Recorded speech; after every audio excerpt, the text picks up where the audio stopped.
भगवान कार्तिकेय, जिन्हें दक्षिण भारत में मुरुगन के नाम से पूजा जाता है, की कथा साहस और विजय का प्रतीक है। पौराणिक कथाओं के अनुसार जब तारकासुर नामक राक्षस का अत्याचार बहुत बढ़ गया, तब उसके वध के लिए भगवान शिव के तेज से मुरुगन का जन्म हुआ।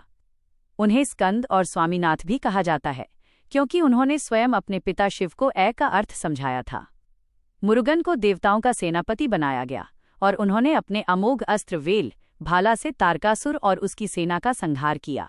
उनके इस युद्ध में मयूर मोर ने उनका वाहन बनकर साथ दिया, जो ये दर्शाता है कि अहंकार और चंचलता को वश में करके ही ज्ञान और शक्ति की प्राप्ति की जा सकती है।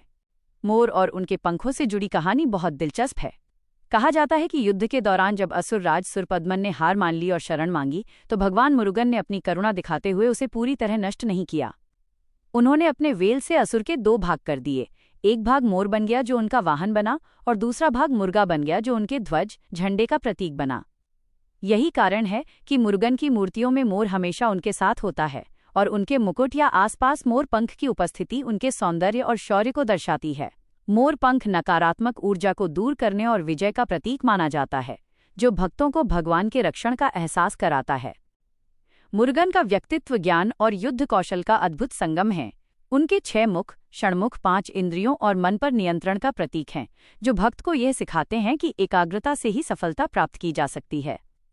दक्षिण भारत में उनकी पूजा कावड़ी अट्टम जैसे कठिन अनुष्ठानों के साथ की जाती है, जहां भक्त मोर पंखों से सजी कावड़ी लेकर उनकी यात्रा निकालते हैं। उनके हाथ में मौजूद वेल मात्र एक शस्त्र नहीं, बल्कि आध्यात्मिक शक्ति का प्रतीक है, जो अज्ञानता के अंधकार को काट देता है। इस प्रकार मुरुगन की कथा और मोरपंख का साथ हमें बुराई पर अच्छाई और स्वयं के विकारों पर विजय पाने की प्रेरणा देता है।